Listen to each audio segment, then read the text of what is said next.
مشاهدي الكرام أهلا بكم.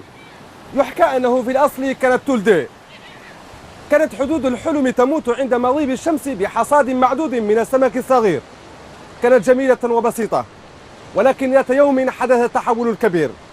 عكست السماء نفسها فجأة فوق النهر الهادئ، فظهرت بطاقة ميلاد جديدة. هذه المرة كتب عليها اسم جديد، ولأن المولودة الجديدة ولدت من زرقة السماء أبت إلا أن تظل عاصمة للألوان بكل امتياز، البشر والثوب وحتى الشجر، حتى بيوت الله كسنابل زرع توجد في كل مكان، وفي كل مكان لها قصة تختلف باختلاف ألوان قوس قزح. ومن يومها صارت المدينة جميلة وبسيطة تماما كما كانت تولد في الأصل، شوارعها جميلة وبسيطة. وتوالت الحكاية إلى أن صارت. أهلا بكم في مدينة تحت المجهر.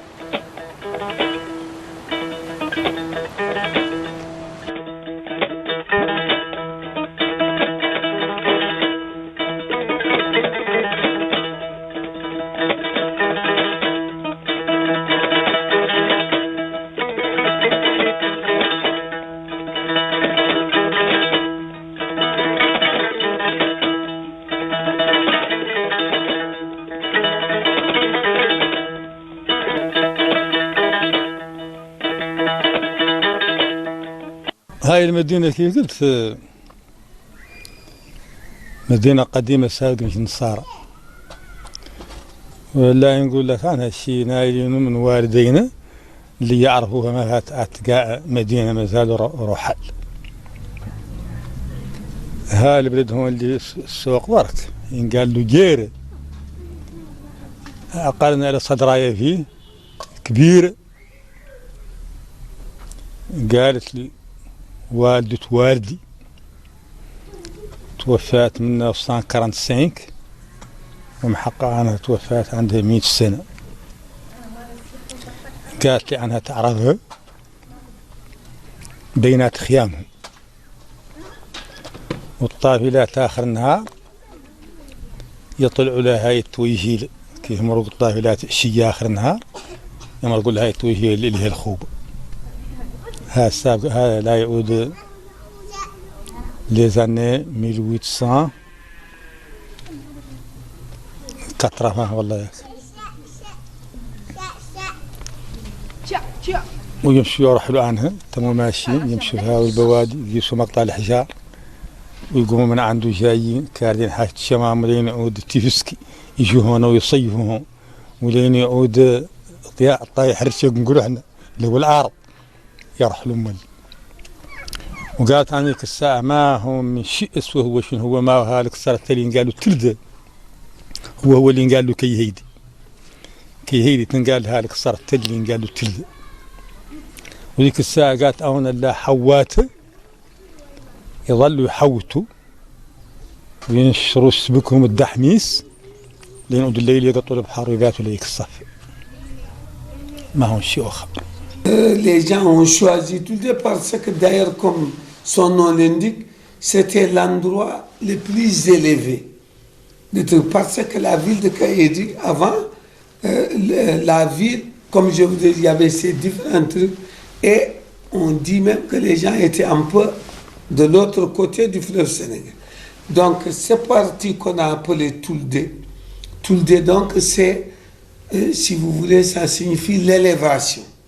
Et comme c'était une hauteur au bord du fleuve, et il y avait, vous pouvez voir actuellement, vous pouvez jeter, s'il n'y avait pas l'eau, qui est encore, le niveau est en train de baisser, c'est que vous avez toujours des grottes là-bas, des grandes grottes. On dit que les gens étaient réfugiés dans ces grottes-là à Tuldé, et que c'était là leur habitat. C'était là leur habitat. Bon, un peu si le fleuve baisse, vous pouvez aller à la berge, vous pouvez voir toutes ces grottes-là. Et c'était ça, le premier quartier qui représentait Kaïd. Et aussi, comme la Chamama était là, les terres étaient fertiles, les gens cultivaient. Bon, j'ose croire, c'est exactement ce que nous ont raconté les anciens, ce qui avait conduit à ce choix. هنا ولاية عام 1998 ديك الساعة إذا الإدارة الأول خلونا موريتاني خلي في كي هيدي هذا.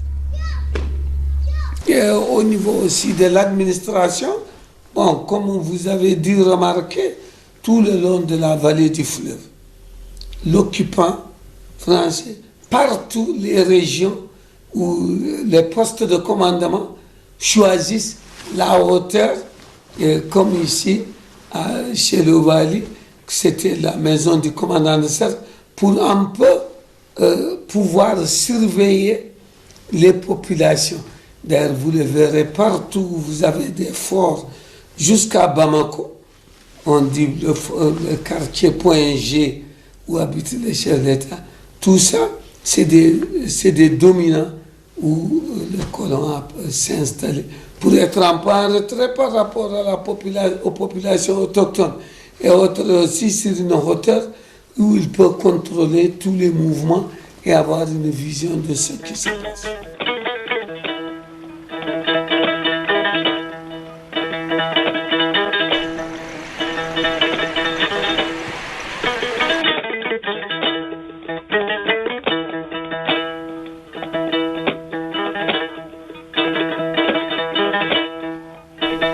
تطورت مدينة كيهيدي ونمت عاصمة للألوان بمختلف أجناسها.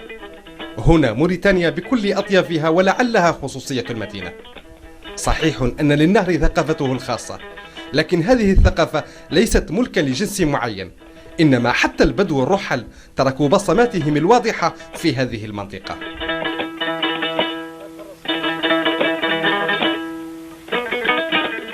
ونقد نقول أن كيهيدي من موريتانيا كاملة، قد عود هو موريتاني استقي به عناصر موريتانيا كاملة ومجدهم. على سبيل المثال قد نذكر على النداه للتيس هو رئيس برلماني السابق، وبامودو الصنبولي ويوسف كويتا، هاو ثلاثة يدل على عناصر موريتانيا كانوا ممجدة في الولاية بصفة خاصة وكيهيدي. C'est celle la ville de Kaïdi qui est en miniature la Mauritanie. Parce que à Kaïdi, dans beaucoup de régions, que ce soit du Valais ou ailleurs, vous trouvez la coexistence d'une ethnie ou de deux. Kaïdi, c'est la seule ville où vous avez les Arabes, les Soninké, les Poulars et les Wolofs, et qui vivent en parfaite symbiose. Vous ne pouvez trouver ça nulle part. Vous ne trouverez ça nulle part. Et donc ça, c'est sur le plan humain, ça c'est Kaïdi. L'autre, ce que Kaïdi a de plus, c'est d'être une ville agro-silvopastorale. Nous avons un fleuve qui a du poisson. On fait la culture, la pêche. Nous avons la chamama la plus riche de la Mauritanie.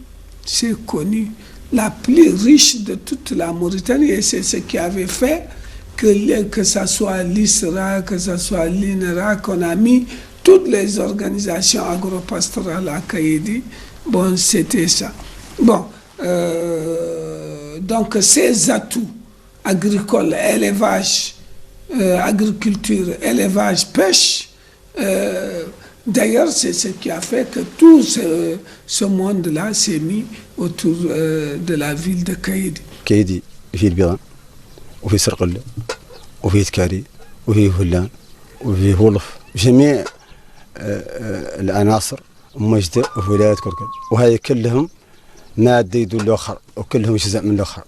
معناها عن التوجه الجديد وعادة كتلة واحدة وعادة جهة واحدة. معناها كيدي عنده هذا الميزة اللي هي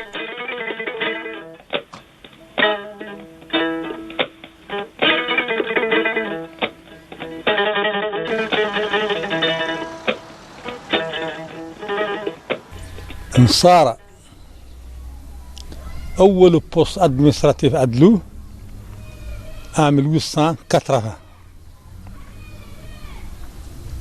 عدلو غوفرنور السنغال قال له فيكتور بالو عدل كريه هون البوست أدمنستراتيف ويشري إن كونسيسيون رورال من عند البيضان لأجل يتم القار بلاجه يوقف فيه لحاجة البحر. واستقامت هنا، هذا هو أوله لين عاد عام 1890 سنتاوه بناء هذه ريزيدانس. وهذيك الساعة لا ويف ما فاتت تكونت، لا ويف كريي عام 1895. ريزيدانس دي كايدي هاي كريي ان 1890-91 مبنية ب 50,000 فرانك دو ليبوك. وبانين هاد جينيرو فرنسي تولو قاعد سمعتوهم أرشينار، واحد قالوا دوز هو المسمي ليه الشارع في ندر اللي فيه حكومة موريتانيا. L'évolution de Kaïdi a connu à peu près deux périodes. D'abord, la première période coloniale où quand les colons se sont installés, ils ont créé un village, ils ont créé un quartier dit moderne. C'est celui que vous voyez. Donc le lotissement, c'est la région, là où nous sommes, le marché, tout ça, ça a été... Après, il y a eu... Ils ont créé ce qu'ils ont appelé et qui conserve jusqu'à présent le titre, le quartier moderne. C'est là où se trouve la brigade de gendarmerie, la PMI. Ça a été des quartiers qui ont été lotis par le colonisateur. Parce que quoi que ça peut surprendre, à l'époque, nous on était très jeunes, ce lotissement, c'était le premier lotissement qui a été fait par les colons. Après, il y a eu un second lotissement, c'est bien sûr ça, c'est après l'indépendance, c'est le quartier Jedida, bon, qui a été loti avec un plan directeur, c'était pour l'extension. D'ailleurs, dans les temps, les gens appelaient ça quartier latin, pour l'image, parce que tous les fonctionnaires habitaient l'hôpital jusqu'à l'aéroport. Et d'ailleurs, le nom est resté jusqu'à présent.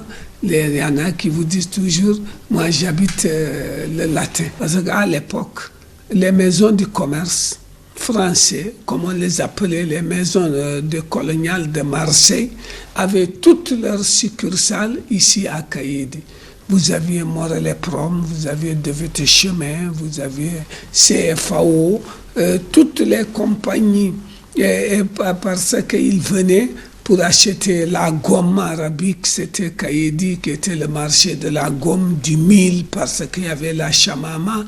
Hein? Donc on avait ici presque 5 établissements, des grands établissements, et d'ailleurs les maisons restent toujours. هاي الهجرة اللي كونت المواطنين اللي مشاو، اللي قاس الواقشوط، اللي قاس كل الأرض كامل، والمدينة تم تلا كيف مدينة كيهيدي كان وعاد الستينات إلى اليوم. مسألة لا مدينة قصيفة هي من نفس، والدراسة المعدلة لها التمدد ما هي خارجة، يعني تلود لها ما تجبرها، وهي مدينة كيف تعود تمدد وتعود عندها الصحة في كل البلد ومدارس. Deuxième époque de Kaïdi, c'est Kaïdi à l'indépendance, 60, avec Feu Yarhamou Youssouf Koïta, qui était le premier maire de la ville de Kaïdi. C'est l'époque où il y a eu tous les grands projets de développement de Kaïdi, mais surtout de Kaïdi de la vallée. C'est à cette époque-là qu'on a pensé tous ces projets aujourd'hui, les grands projets qui existent aujourd'hui sur le plan de l'agriculture, étaient conçus en ce moment. Les PPG, la recherche. Bon, si vous pouvez voir au bord du fleuve, on a fait l'expérimentation de la canne à sucre. Les jardins que vous voyez aujourd'hui à côté de l'ancien abattoir frigorifique étaient l'expérimentation de la canne à sucre. Parce que ça correspondait au moment où le président Yaramfeu Mokhtar Ould-Daddah voulait créer l'usine de sucre de Nouakchott, que vous avez vu. Bon, dans les plans, il était prévu que l'usine de sucre de Nouakchott, que sa matière première devrait provenir de Kaïdi, c'est-à-dire entre ici, on devrait aménager, et c'était même ça qui est qui était aussi bon, un peu à l'esprit de... Souvent, les gens se posent le barrage de Vumugleita était fait dans cette perspective qu'elle allait inonder toute la Chamama, qu'on allait non seulement cultiver le réduc, mais qu'on allait cultiver de la canne à sucre pour l'usine de sucre de Nouakchott. Bon, finalement, bon, c'était bon, donc la tannerie moderne, si vous voulez, on verra. D'ailleurs, si vous voulez voir les vestiges, c'est sur place, c'est même un peu, c'est même aberrant quand vous allez voir dans quel état. Donc, c'était la tannerie, c'était l'abattoir que tout le monde connaissait, l'abattoir frigorifique qui a même commencé à exporter de la viande en Grèce, en Italie, en Europe, qui est aujourd'hui un éléphant blanc fermé qui ne produit rien. Bon, l'école d'agriculture, lui-même, NVA, qui a été créée. Bon, tout ça, c'était à l'époque où des promotions sortaient parce que tous les grands ingénieurs aujourd'hui qu'on a, aussi bien en Mauritanie que dans les organisations des régionautés, que tous ont passé par cette école d'agriculture et qui est malheureusement depuis plusieurs années qui ne recrute plus, qui ne forme plus, alors que nous disons que nous basons notre politique sur l'autosuffisance.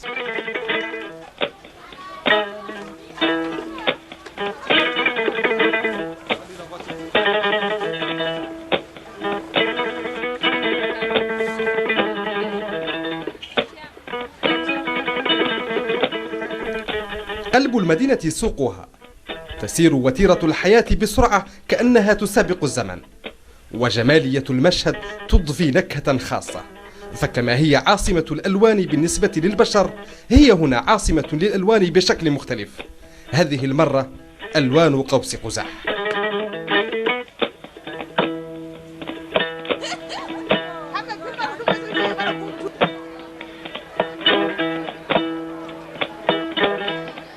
خصوصية كيهيدي في جودة صباغتها، اشتهرت بها منذ قديم الزمن، وظلت على نفس الدرب تسير، تسمع عنها في كل مكان، والسوق تغذيه لوحدها، ليس في كيهيدي ولا في نواكشوط فقط، إنما في نواذيبو وحتى في مدن من دول أخرى مجاورة، خصوصا في الشمال. سباقة كيهيدي أول ما يجيبوا شهر عن سباق كاملين، ما هم كيهيدي.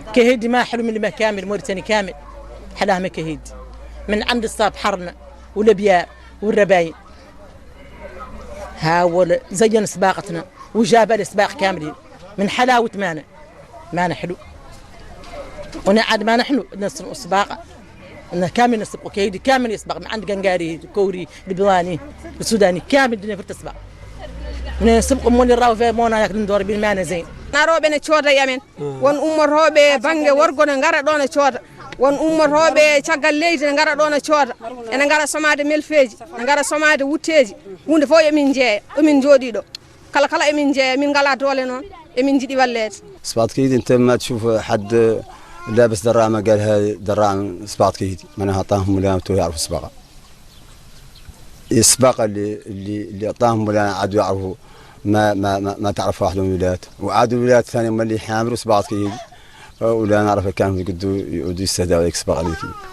معاونا مولانا ومعاونا مانا حلو، تسبقني في كامل النير والزيان من الماء.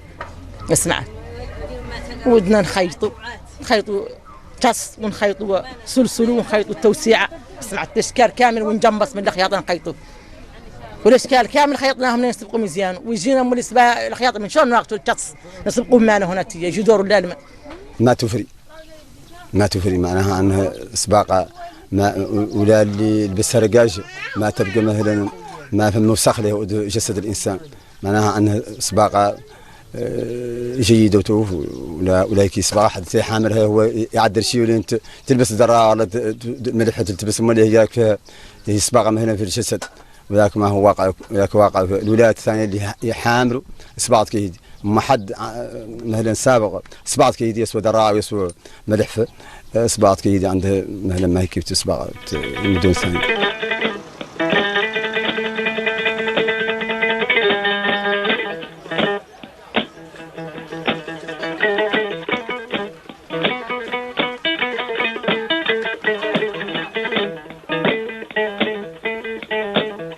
هي مدينة نشطة بامتياز. هنا من هذا المكان تنطلق يوميا عشرات السيارات العابرة للصحاري باتجاه نقاط مختلفة في الولاية المترامية الأطراف، بعض منها لنقل الأشخاص والبضائع، أما بعضها الآخر وهو الأغلب فلإمداد حركة تجارية دولية خارجة على القانون.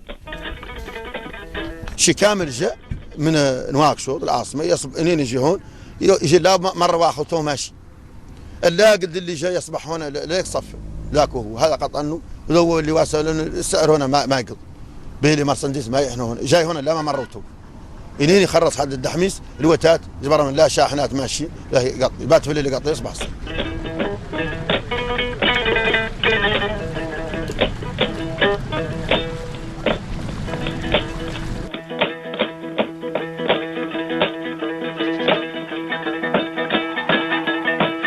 خارج السوق تسير الحياة في هدوء تام، وكأن المدينة الزراعية تعيش حياتها على هامش الحقول. فقط مآذن المساجد الفريدة من نوعها تبرز متحدية عنان السماء لتضيف لمسة إيمانية خاصة توحي بأن لهدوء المدينة معنى قد يتجاوز حدود الملموس إلى فضاءات أخرى. قصصها هنا أقل ما يمكن أن يقال عنها أن لها طعم خاص. حتى نلتقي، دمتم في رعاية الله.